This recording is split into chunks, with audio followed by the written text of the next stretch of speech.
In these times of uncertainty, it's all the more important that we keep collaborating, informing, and inspiring each other, so that we can be smarter and better tomorrow. Welcome to the Pakhuis de Zwijger livecast.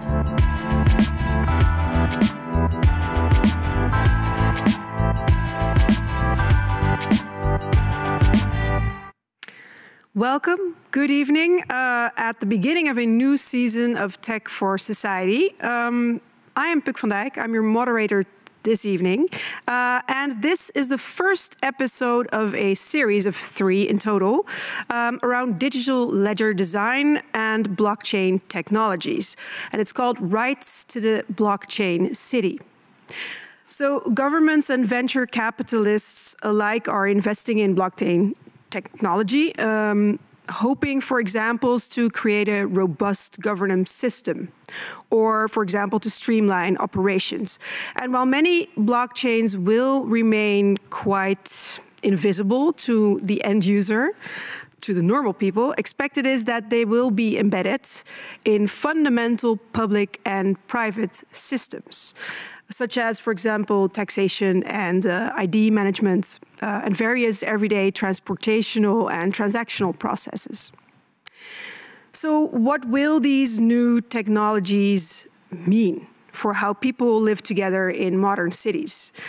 So our online series brings together researchers, technologists, designers, and artists to explore the social, political, and environmental impact of blockchain technology on our existence. Tonight, in this first episode, the uses of disorder in the blockchain city, we will talk about the human in the machine. And with our guests together, we will explore the potential of human messiness in optimizing blockchain and governance systems.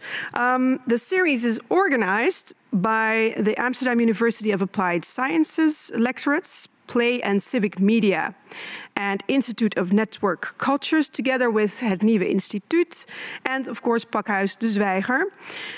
There's a lot to talk about. I'm also not alone here in the studios. I'm joined by Martijn de Waal. Welcome. Welcome here. You're a writer and a researcher at the lectorate Play and Civic Media. As I said before, you work as a professor and a lecturer there, and you're one of the organizers of this collaboration, basically, of these 3 series here.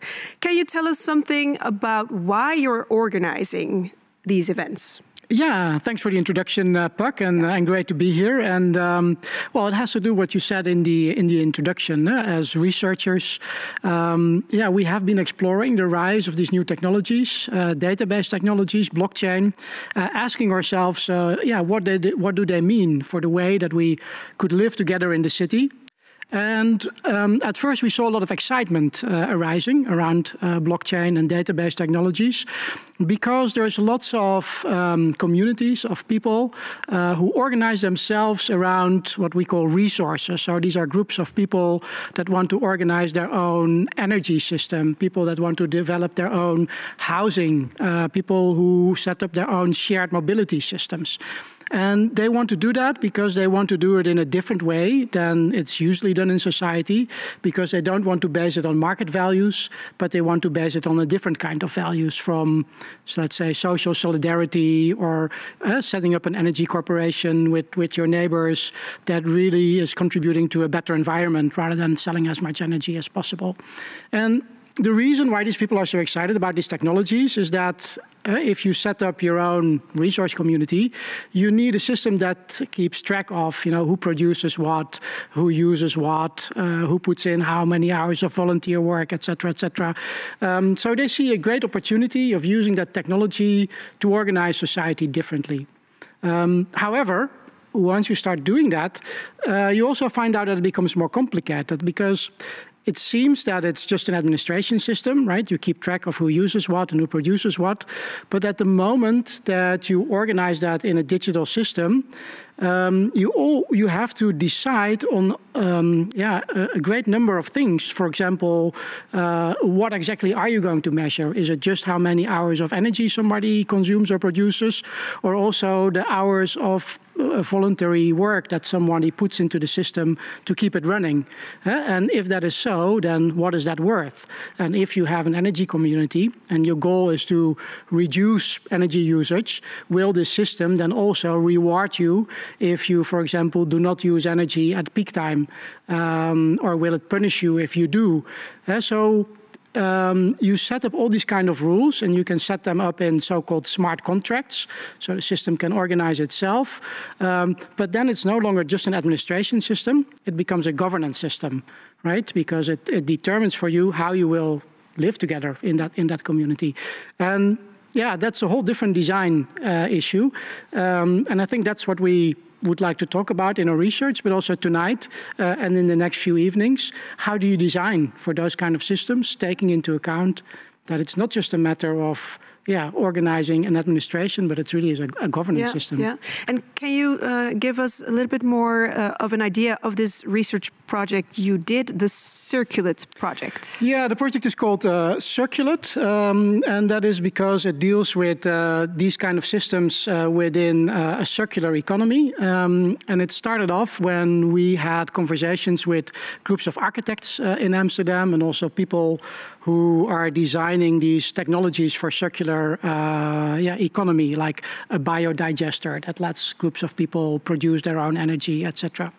And the architects, they said to us, well, we see that our role is shifting. We used to just design buildings, and then, they are sold and people live in them. But increasingly, we're not just designing the buildings. We're also designing, the systems that come with these buildings and the systems that let people live together as a community. So they would develop a building, and the building comes with a shared mobility, right? So not everybody has their own car, but the people share 5 cars, or it has their own energy production company. And that comes back to the same things that I just said. Then you have to design that also in a particular way. And the architect said, well, we have a long history. We know how to design comfortable houses for people to live in. We know how we design public spaces that invite people to interact with each other socially. But how do we transfer those kind of values to the design of these digital systems?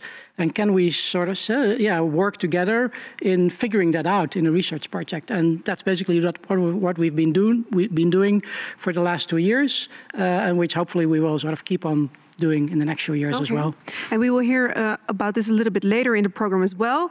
But let's go to the subtitle of the program, the uses of disorder. What does that mean? Yeah, the uses of disorder, it's the title of a book by a famous sociologist and urbanist, Richard Sennett. It was actually his first book. He wrote it 50 years ago. But it has become a bit of a main theme in his work. And what he argues is that cities are at their best when they are a bit disorganized, when they are open system, when they are underspecified. He says that cities are really at their best when, in sort of the chaos of everyday life, unexpected meetings happen, people run into each other, new relations can emerge. And that's on the one hand, from an economic perspective, although Sennett himself doesn't talk that much about that. That's how innovation happens. But it's also how social capital and how trust is built over time because of all these meetings. So this disorganization of the city is actually very functional. And in the book, he wrote that there is a threat that we're forgetting that, and that we are starting to over-organize the city. And back in his days, he was arguing against modernist planning, which put a functionalist perspective to cities, taking apart functions like living and working and industry, but also against gated communities, where this was in the 70s, white people started to retract in the suburbs in their own little communities with a gate at the border, setting up their own very formal sets of rules and not interacting anymore, or not that much anymore, with all those other people in the society. And he says if we do that, then we miss out on something. We miss out on something as humans because we lack that sort of complexity, the experience of the city, which is also fun, but we also miss out as a society. Yeah. And I think this is a great bridge, actually, to introduce our next guest. His name is Rob Kitchen. And maybe, if you want, you can give us a little bit of context on why he's here. Yeah, thanks. Yeah, I'm very glad Rob is joining us from Ireland today. He's one of the most prominent researchers out there, researching the relation between data, cities, and society. He has written numerous books about it. And what I really appreciate in his work is that he takes a cultural perspective on data. For many people, data are sort of objective facts around about the world. If we have data, then we know how the world is working. And one of the things that Rob time and again sort of points out is that that's not really true, right? It matters who does the counting, it matters what we count, it matters what kind of categories we use when counting and who decides upon that. And that has a huge impact on the way that we organize our society, our economy, even our democracy.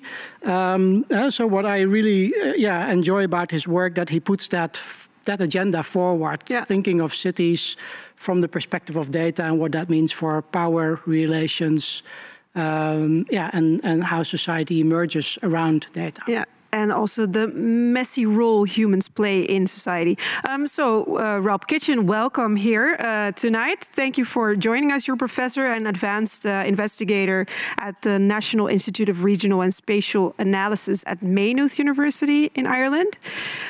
You're also a writer, and you contributed to books like The Right to the Smart City and How to Run a City Like Amazon and other fables. Let's dive into that last book I mentioned right away. So this book was put together as a reaction against the idea that cities should act more like corporations like Amazon, for example, to serve their citizens better. And you contributed to this book about data-based governance. Can you tell us a little bit more about what the consequences could be for citizens of systems like the systems we're talking about, these blockchain-based systems?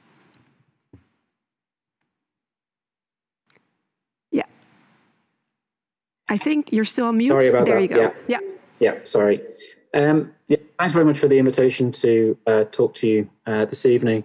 So the book, the book is a collection of speculative fiction for the most part. So they're short stories where we ask people to think about what would it mean for the city to be either run by a company or run using a company's business model, which is based on speculation by some American authors that it would be really great if the city would run on the same kind of business model as Amazon, with kind of personalized services based off of your data and so on, which kind of got a very negative reaction from the kind of circle of scholars that I would work with.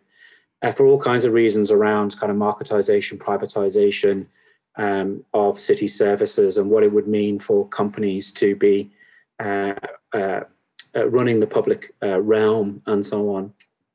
My particular chapter, or my story in the book, was really, so the title was called You're Entitled to What the Data Says You Deserve, which is this notion that you kind of, we're moving to the notion of citizen scores. So if the city was run by a data broker, so these large organizations that hoover up data, capture data, and pull data together from lots of different sources, and we typically work in the background, and we don't really have a lot of information about what data brokers do or how they do their work, but we know that they make decisions around whether we get credit, whether we get a job, whether we get a loan, whether we get a mortgage, and so on. And what would it mean if the city was run as if it was a data broker, or it hired a data broker, and we as citizens were given scores based on our data, so based on the kinds of things that we do and the data that's collected about us, whether that could be through surveillance or through data surveillance, it could be how we interact with various systems, it could be how we perform our job, and so on. And the story kind of talks about three different people. One is trying to work out why he gets some services and doesn't get other services from the city, and he has kind of points put against his citizen profile. So he starts to lose service in the same way you might get points against your driving license that ultimately ends up with you losing your license. The same kind of thing could happen with city and city services. If you're not performing as a citizen, you lose points and you start to lose services, even though you're still paying the same amount of tax and so on. The second one is about housing and somebody losing the right to housing because he's seen as not being a good tenant within the eyes of the data and so on. And the last one is around a kind of a privileging. So somebody who's rich, who has a lot of citizen points and can kind of jump the queue and jump over things and get more resources into their area, even though it's the poorer areas that actually need more investment, richer areas. Yeah. Why that matters is because that's actually happening in some parts of the world. So in China, where they have their social credit scoring, citizens are being given points based on their behavior and how they appear in various databases. And they've created a massive data infrastructure that's pulling data together from private companies, from state agencies, civil society organizations, and so on. And based on your points, you can do some things. So you might be excluded from traveling on high-speed trains, or you might not be able to fly internally, or you might not be able to leave the country, or you might, where your kids can go to school, where you can work, what kinds of services you get, can all be affected by your points. So this is not like purely speculative. There is a sense in which this is starting to happen. In the UK, your access to welfare services, they're starting to see these algorithmic governance appearing into things like child welfare systems, into just how the welfare state works and what kinds of services people get. So the database matters, and the data matters, and how that data is produced, and then the calculations that are done on it matters in quite profound ways because it affects your life chances. Yeah, thanks. So what then happens when to our citizenship, basically, when our rights and access are algorithmically encoded, right, in all these smart city systems? So basically, my question is, what risks are there? But maybe also we can talk a little bit about the opportunities that they bring, like Martijn also said earlier. Yeah, so there's no doubt that we are seeing a change in the notion of citizenship, and we're also seeing a change in the notion of governmentality. So governmentality is the conduct of government. It's like how we organize governance and how society is governed. So it's kind of shifting how these technologies are used to manage and regulate how people act and behave and so on. And it is a citizenship that's normally to do with our kind of rights and entitlements and what we expect as a citizen within a state. And it's shifting towards kind of neoliberal notions of citizenship, particularly in the West. In other places, might be shifting towards more authoritarian forms of citizenship. But in terms of a neoliberal citizenship, but rather than you simply having rights and entitlements, that you move to this notion that there's kind of individual autonomy and a kind of a freedom of choice within constraints. So at the one level, it seems as if we're getting more freedoms, but in reality, that's partly linked to whether we have the kind of capital or the resources to be able to afford those rights. So rather than automatically assuming that you can do some things, you have to have the right score, or you have to have the right capital. You have to have the money to be able to pay for certain things, as opposed to just expecting them as a kind of a standard resource of what the state provides. Yeah. How the citizen. Sorry, go on.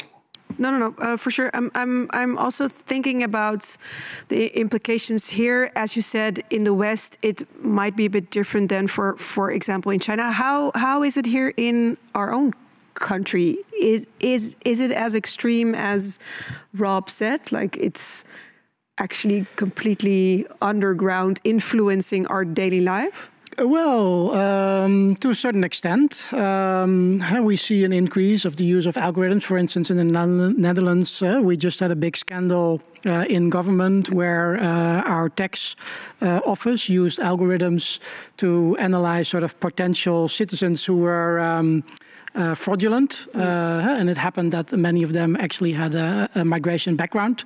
So there you see sort of the use of algorithms and data analysis in government systems.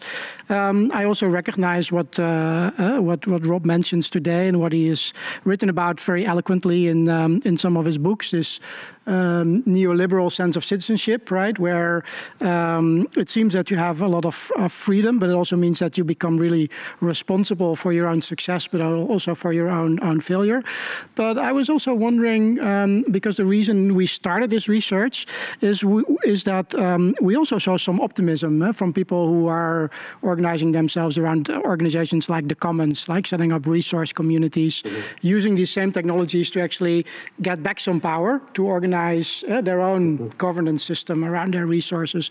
I was wondering what your take is on that. Do you see that happening? Are you critical of that? Yeah, so I think there are these different data governance models. So, and they're on 4 different levels, right? So the first one is on the level of industry, and industry kind of linking together to share data as a kind of a market commodity and so on. Then there's kind of the state, and the state doing this, and things like open data platforms and so on, often in collaboration with companies and civil society organizations and so on. The third level would be around things like the data commons. So this is more usually organized by civil society organizations, community groups and so on, where they take charge of their own data. So they exert some level of communal data sovereignty over the data, some level of control and autonomy over how they can manage and use the data. And the last one is down at the level of the kind of the individual. So these are kind of like personalized data stores. So you become personally responsible for managing your data, and you can make them openly available so that companies or the state or civil society can use them. But you have the individual data sovereignty to control those kind of rights. The vast bulk of what's going on is at the state or at the company level, because a lot of this stuff cost resources. To building your own data infrastructure involves money, it involves time, it involves skills and capacity, it involves long-term commitments over. If you're gonna set up a blockchain city, it's not going to run for 3 years. It needs to run for a very long time. You're setting up big, long path dependencies that go forward, and usually it's only kind of states and companies who are really going to make that kind of investment. So this has been one of the problems around crowdsourcing, for example, is that you can quite often get volunteers near the beginning, but maintaining the volunteers over the long term and maintaining the infrastructure over the long term it can be quite taxing. Yeah. But yeah, it depends on there are opportunities for people to do this, but there are overheads as well. And it's whether the communities feel the overheads are really to their benefit. I can see that within things like communal, almost like communal cooperative kind of companies around things like energy production or things like group water schemes, group energy schemes, and so on, because it is effectively a business.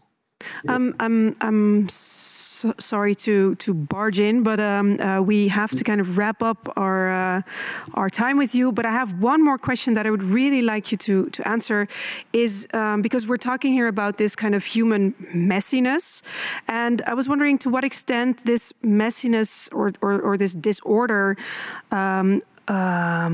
open-endedness is a requirement for meaningful civic relations to emerge in a blockchain city.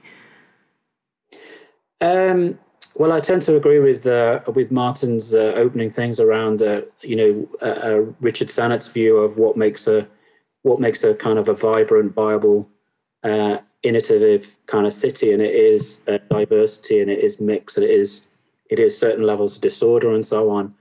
And the danger of things like the computational city is it does try to straitjacket and put order on things, but it's also incredibly difficult to do, because things always bubble up from underneath. People will always resist. There will always be transgression and subversion and alternatives and so on. So you'll never be able to fully lock down through data how things work. Yeah. Thanks so much, Rob. And we'll see you back in the wrap up in the end of the program, because we're going on to our next guest here tonight, Inte Gloerig. She is a project lead and researcher at the Institute of Network Cultures for the Amsterdam University of Applied Sciences. And she's also one of the organizers of this program here this evening. Inte, welcome. Thank you. Hi. You were also part of the Circular project that Martijn is part of. Can you tell us a bit about your role in that project? So as Martijn said, we were looking at blockchain, and especially in this kind of circular economy, resource sharing application space. And what I was focused on is not just like what can the blockchain do for these communities, but also what does it do that we might not be initially aware of, like all those kind of what does it do with how we live together, and how do social relations get kind of changed, or what else happens besides making things more transparent or efficient, the words we kind of usually hear around blockchain. Yeah, and so what does happen to to this messy social reality in these blockchain systems? So maybe you can give some examples. I was thinking about the title of this event, the uses of disorder, and I would say blockchain has a difficult time with any kind of mess or disorder. It tries to capture the world in categories. It uses kind of tokens and numbers to represent the world and to kind of make it fit neatly into its system. And so by taking this kind of messy social reality and turning it into these kind of neat quantified information, the information also kind of loses some of its context and the diverse meanings that it has when we experience it. So numbers, they have a sense of kind of objectivity also. A one is always a one, So at the same time as these blockchain systems kind of represent the world, they also kind of construct a new version of that world. And maybe that's a bit abstract. I can maybe explain with an example that happens in my daily life. This is not a blockchain system, but it's about this kind of quantified representation of the world. So my phone tries to tell me, there's an app, health, how healthy is my lifestyle, especially now during Corona, like we have to keep moving, right? And it tries to count my steps. And it says, oh, this month you've done more daily steps than the previous month. But one thing I've been doing as I'm, in lockdown is doing hula hooping every morning. But my phone doesn't recognize that. So my experience of how healthy my lifestyle is different than what is represented on the phone. So this is, it's a kind of a funny example maybe, but that's this reality on the phone is different from my experience. Yeah. For sure. So Martijn explained that the blockchain has turned into this kind of governance technology, right? But kind of the same question that I asked Rob as well. What are the consequences for us? Yeah. Well, I was what happens when we have these quantified representations, that they are very easily they are a good, like an easy way of automating decisions and this kind of governance system that Martijn was talking about. So, but when we look at kind of a city, we just like Rob was saying before, it's not just about running efficiently or cost effectively or smoothly. It's also about being a creative space, an innovative space, having support networks, diversity, openness, those kind of things. And these messy elements that we all like, they aren't really represented in these quantified systems. So we have to ask ourselves, like, what is outside of it, and what, as the blockchain, kind of also can kind of reward particular things that it's you know that it sees in its system.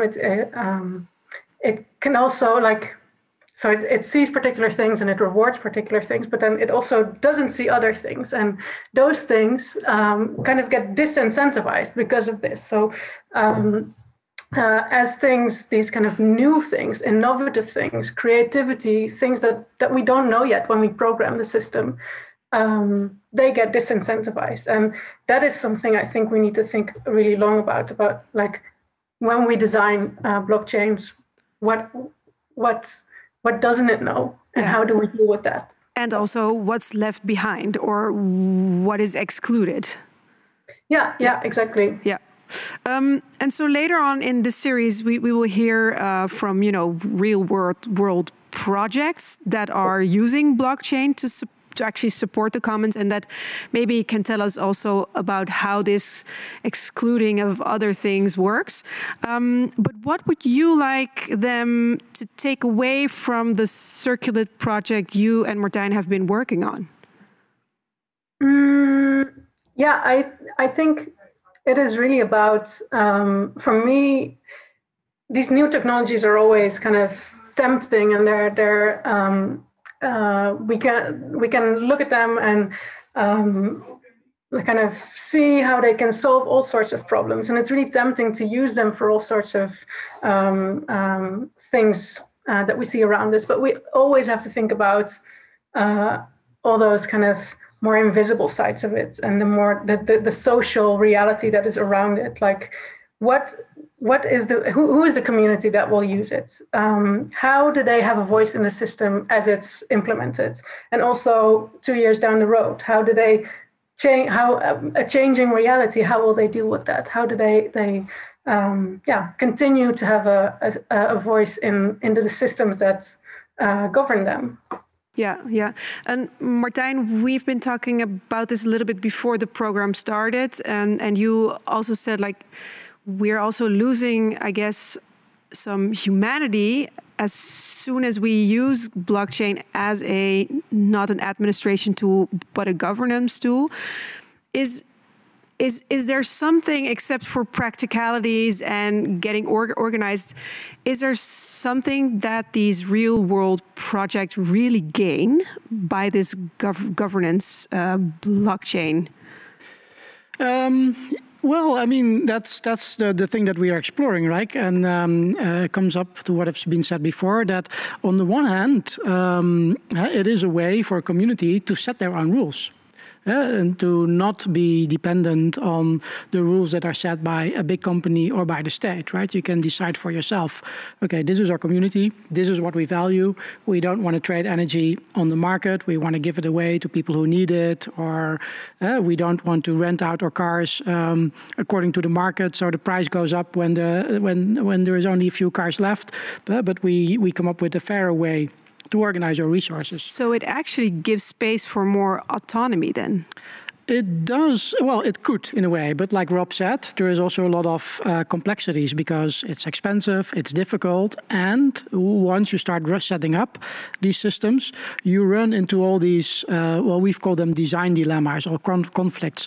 For instance, there is a tendency to try to put as much information or interactions that you can on the blockchain. For instance, if we have a shared mobility system, then not only it will register how many hours I will use the car and how many miles I'm driving, but also if I do some voluntary work, yes or no, right? Did I bring the car to the garage? Because that could incentivize me to do that, rather than think, well, maybe my neighbor does it. However, at the moment that you start to turn everything that used to be maybe something informally or something that you discuss together as humans, like, oh, are you going to bring the car to the garage or will I do it? If all that becomes sort of an economic transaction, then that could sort of undermine actually sort of the social relations that we would normally have, right? So, and we've been looking at some other research projects, not our own, that have been doing some research into that, and they found that the more of these kinds of informal social relations you also quantify and reward, the more people are starting to see each other as consumers and producers and less as neighbors or citizens. And of course, we will all be living in an Amazon-led society. Yeah, well, I mean, I mean, like I said, I mean, there is not. I think one of the conclusions of our research is that there is not an optimum, like that you always have to do it like this. But we've come up with these 6 design dilemmas that, as a community, you really need to be aware of them, right? Sort of, and one of them is, for instance, social versus economic incentivization, right? Because sometimes it can work to, indeed, and it also depends on the scale. Is it a community of 30 people or of 3,000 people, right?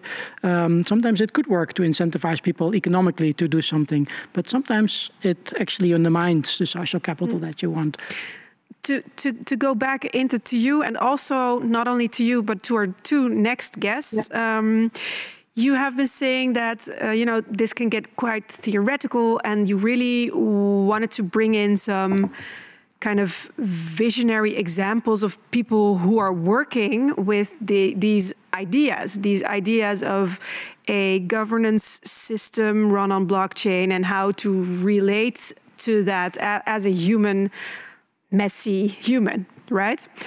Can you introduce or give a little bit of context on our 2 next guests, Denise, Caira, and Peter Surek? Yeah, I mean, I think a lot about the blockchain theoretically, but it's difficult to really imagine what it would be like. And Denise and Peter have kind of made a speculative world that they will tell us all about, where these concerns that we've talked about until now, they become a bit more kind of, you can feel them more. You can imagine, I think, all sorts of elements, especially around disorder, like when does the system, where is the friction, or all these little moments in life that we, when we design a technology, might kind of gloss over. So this, I'm really excited to hear what they have to say. About Lithopia. Yeah. Thank you so much. As you said, Lithopia is their project. So we're talking with Peter Surek, who's a philosopher and playwright, and Denise Caira, who's a designer and philosopher. Welcome, the both of you. Hi, Peter. I'm going to start with you. As Inte said, you have been working on a project called Lithopia. Can you tell us a little bit what that is about? So, Lithopia, or Lithopia, is a smart village, as opposed to smart city. It is a village in Rust Belt. So they do have some technology, but it's a pretty messy technology itself. So they don't have so much resources, they don't have so much money, but they still decided to adopt blockchain in order to preserve their collective, their communal memory about their ownership in their village, So this is the first part, the blockchain. They do all their transaction via blockchain and on Hyperledger. This blockchain technology will be talking Denise much more about. And the second part of their technology is that how they sign their smart contracts on blockchain and how they produce these signatures, and they use, in Lithopia, they use satellite imagery. They use the aerial data from drones and satellites, So let's say it's a very heavily surveilled place, this Lithopia, and people do know it. So they kind of internalized this feeling that they are observed all the time. And what's really important is that this satellites and drones and so on, this is far away, especially the satellites, and the whole technology is, how to say, is a beta version. It's not really working. So the people have to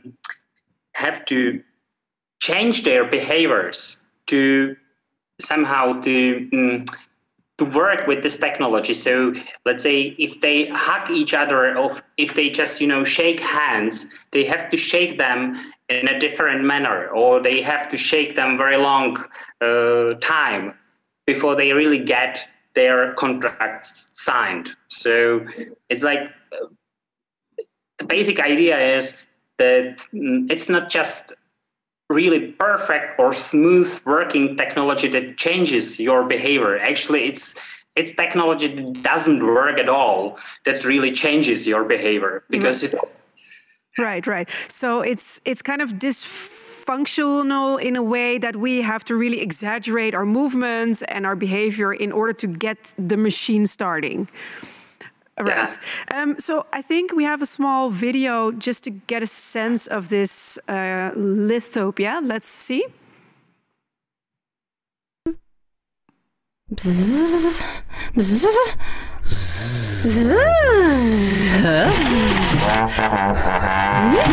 bzz,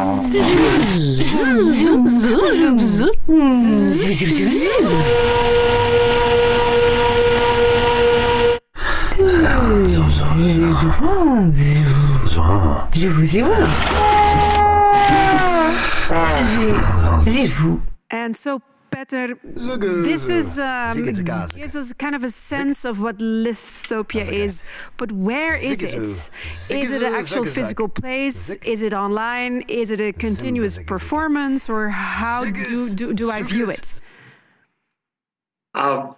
Actually, it's in this moment it's nowhere really located, but it's somewhere.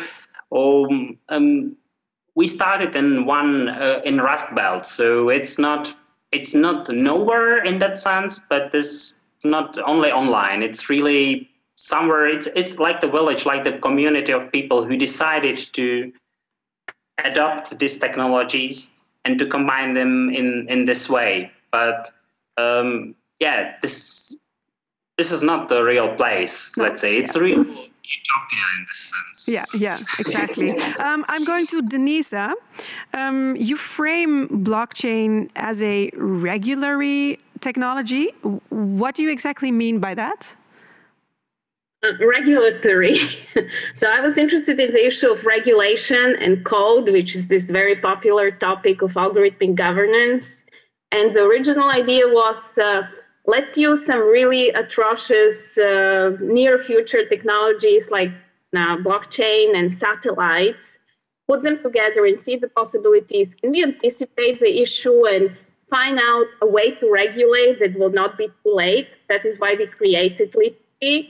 And to make clear, actually Litopy can happen anywhere, because we are on GitHub, you can see the code, you can download the code, and you can apply it to any community you want. So just to clarify, it's not just speculation. Actually, we do have a real prototype that works with satellite data. And what we couldn't actually imagine, or when we were prototyping the community in 2019, the interesting thing was this politeness of the surveillance that is going on in Litopy. And there is a lot of hugging and kissing and touching. So in strange way, Litopy both completely failed to predict what's going now, because now it's all about not touching and being like socially distancing and so on. But at the same time, we were right about this importance of surveillance, like right now with these contact tracing apps and drones, as you can see on these images I put on the slide. We have a lot of the elements of lithopy. And of course, lithopians were trying to be more creative with these surveillance technologies. So the gestures are very aesthetic. Or I think Peter will show later, they also have modes of resistance of these surveillance technologies. But what we were trying to explore is, or for me, as a researcher, it was important to use the real prototypes and the real situations to kind of work with participatory workshops and see how would people like to regulate this type of near future technology. So one idea was to be ahead, and the other idea was, okay, so there will be this polite surveillance. What can we do with that? Or where are the limits? How comfortable or uncomfortable these technologies are? And on the next slide, you can just have a glimpse of how these workshops or what is lithopy. It's basically a dashboard that uses real-time data about satellite location, about cryptocurrency, like values, some sentiment analyses that are related to the community. And it tries to put the workshop participants in a situation that they are becoming part of lithopy, they become lithopians, they see how the blockchain technology works. And that makes an interesting irony. We actually used Hyperledger Fabric, which is this enterprise level closed blockchain system that everyone wants to use for some serious projects. So we put in this artistic context, which I have to say that some of the corporations behind this technology were not very happy about. But we kind of let people experience the horrors of these technologies because we also introduced a little bit of bias. So in lithopy, you couldn't own a property if you are Czech. We made like a little exclusion rule that if your nationality is Czech, you were forbidden from some of the transactions about changes of property. And I think what's another interesting part, it shows the horrors of these governance technologies, even when they don't use quantification. Because what's interesting about the blockchain, it doesn't need to really use quantification. It can be this perfect technology for genealogies. You just use strings, not like real numbers. And you can still do these forms of smart contracts and automation. Yeah. So let's go back to the rules you've discussed earlier. Like there are certain rules being made, but what's not clear for me, by who are they made? So I'll ask for the next slide just to show one of these potential rules. So one of these smart automatic contracts that run in the community was a contract that, and it's a functional contract. You can find it on GitHub. It uses satellite data, which are open from the Sentinel ESA satellite by European Union. And every few days, I think 2 or 3 days, at any location on the world that you put, if it sees a red square, it's a pixel of data 10 by 10 meters, you can change the property owner of that location.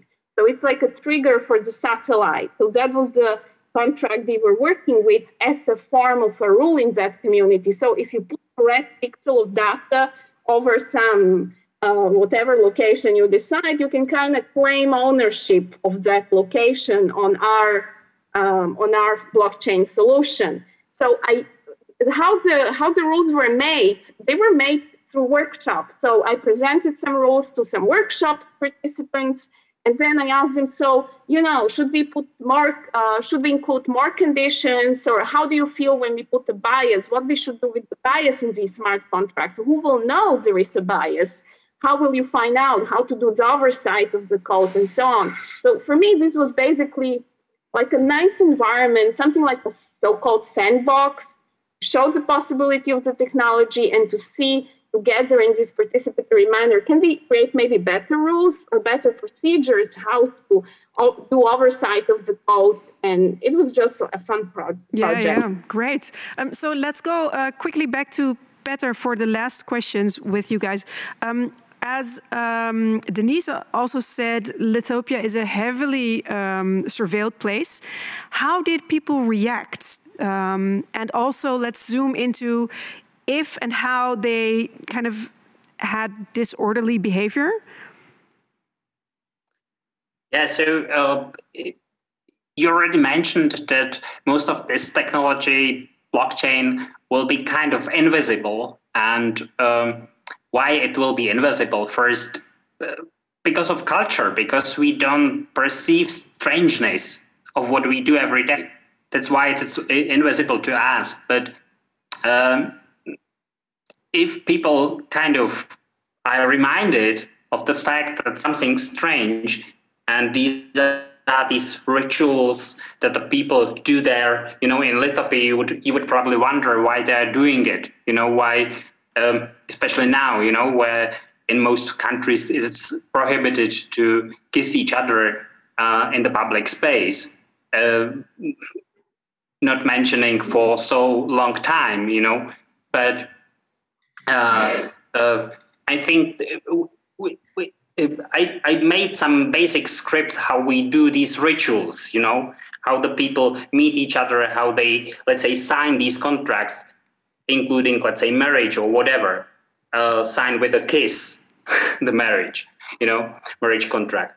So, and we did it with actors, and of course, during this, shooting, I asked the people, what would you feel about it? What would you do if something like this happened? If really somebody really watched you all the time, and the actors really started, kind of thinking, I don't like it,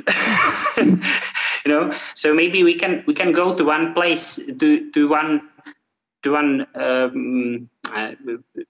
in the film, there is a moment where they hide from the technology somehow, so you can see it. I'm not sure if we have that video fragment. If so, then it can start now. And if not, then I don't think we have it ready at this moment, sadly. And also, we kind of have to go to a wrap up. But I have a question for both of you, actually. Looking, I guess, a little bit further than just the Lithopia project itself. What do you think will happen to a village or a city like Lithopia that's controlled, right?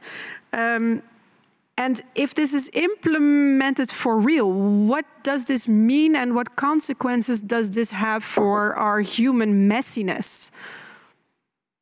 Maybe Denise can first answer.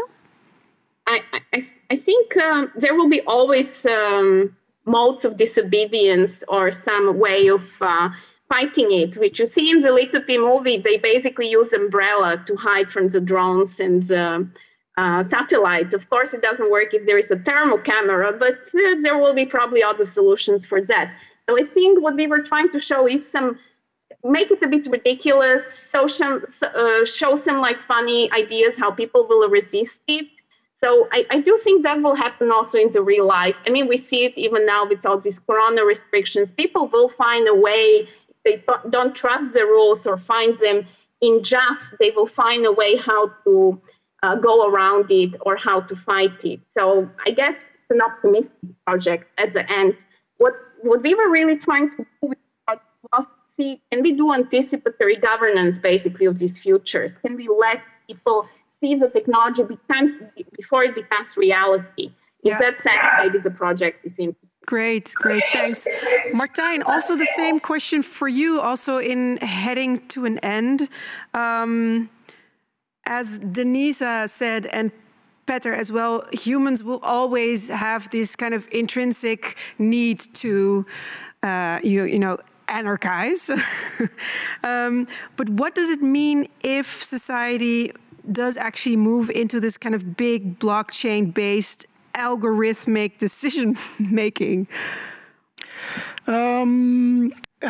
Yeah, well, what I really like about the presentation now, and it's also something that Rob mentioned, that technology will never be perfect totalizing, right? There will always be this moment when it breaks down, introducing its own kind of messiness. Whether that's a messiness we really want, I'm not sure. But I mean, I think we've all been in a train, right? And nobody's talking to each other, and then the train stops because there is some technological problem. And then all of a sudden, right, that's when people sort of start talking to each other other, trying to discuss whether they should take a taxi together, or sometimes that even functions as an icebreaker. Now, I'm not pleading that we should design that into the technology, but you will always have these kind of moments. I mean, I think one thing that that I find interesting that comes from this conversation is that if there's not one system that governs us, like there's not going to be one blockchain, right? There's going to be all these, if we're moving in this direction, we're speculating a bit, but it's very likely there will be sort of all these different systems, and there will all be these different jurisdictions happening at different places in the city. How do I know, which system actually is governing me at the moment? So I think that's also an extra complexity. Yeah. And can I ask a question to Rob? Do we still have time for that? Yes, we still have time to bring the whole group together. And Martijn has a question for Rob. Rob, you've written extensively about the rights to the city, the right to the city, I should say, referring to Lefebvre. And I think the Lithopia project also brings up some of these aspects, right? Sort of who has the right to set the governance of these systems. I was wondering whether you could, whether I could entice you to reflect a bit on the discussion that we had today from that perspective. Yeah, so the right to the city is this notion that rather than just the right to kind of live or in the city, that we have a whole series of different rights around being able to kind of control and have a say, basically. So it's partly linked into this notion of kind of democracy, that we have a say in what should happen. So yeah, Denise's and Petra's project around this notion of participatory governance is very interesting in that sense, of actually bringing people in and asking them to kind of talk about rule setting and mechanisms of governance, and what is and isn't seen as being appropriate, and what happens when things break down, and kind of management systems, governance models, and so on. So that's all.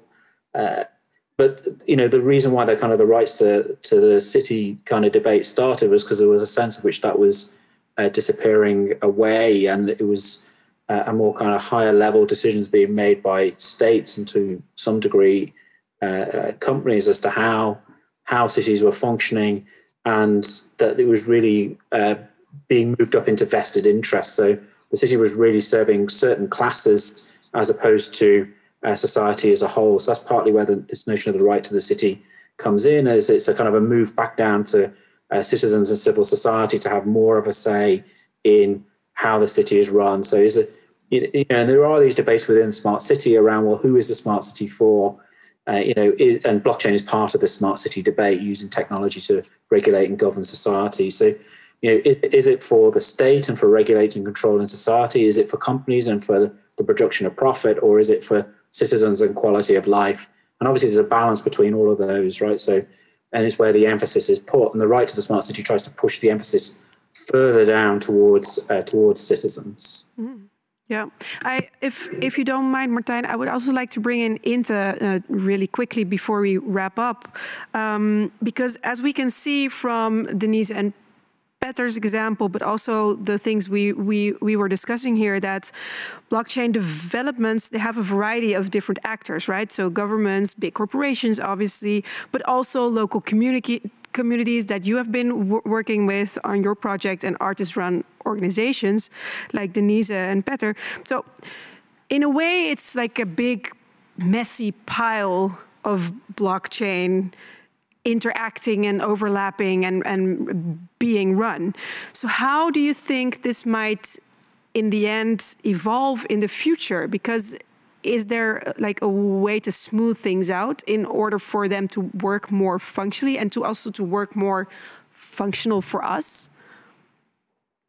Well, I guess Rob also mentioned something about this in the beginning, like as these systems grow, they also are very expensive to kind of maintain. So there's there's a lot of the kind of governance and big corporation side is probably going to be an important one. But I would hope that we also have these kind of local and kind of critical initiatives that try to, especially now that nothing is set in stone yet, try to move the technology in a particular direction that takes into account all the things that we talked about today. Yeah. Yeah. The final word is for my intellectual sidekick here, Martijn. If you reflect back on the program today and also maybe give us a little bit of sense of what's coming next week, what are your final words? Yeah, thanks. No, I think I found it a very stimulating conversation. So thanks everybody for your contributions. And of course, the theme that has come up again and again is this notion of governance. So how the way that we set up our data structures actually influence the way that we run our societies. And I think the perspective, we're bringing in a bit of a shift of perspective here that maybe like 5 or 10 years ago, we started to talk about big data from that perspective. But now we're bringing in not also the perspective of the micro transaction, right? Not all the data on one pile, but what actually does it mean when on a micro level we can sort of start all kinds of transactions enabled through these new technologies, and who sets the rules for that? And I think, the most important thing is and that's what we try to do with our research projects, and which we would also like to articulate in the next 2 editions of this series, is basically what Rob brought out in his point about the right to the city, is who actually sets the rules in these systems, and how, when we start designing these, when we as researchers work with architects or project developers, etc., how can we make sure that the people, the citizens, the people who start living in these housing blocks, the people in the city as a whole, that they can make use of these technologies, and that the rules are set up in their interest as well, still also allowing for this messiness. That's one of the big qualities of the city. And I think now the word messiness has a kind of content now, because I've learned from Denise and Petter as well that it's also about, kind of not taking yourself too seriously, and also not taking the system too seriously. So I'm also curious if that's going to be in the next program. But what is going to be in the next program is if blockchain systems can be designed to support alternative economic systems and also ensure solidarity. For now, I would really like to thank our speakers, our guests, for being here and for your contribution. Also, thank you, viewers, for being here, and I hope to see you next week for our 2nd edition. Good evening.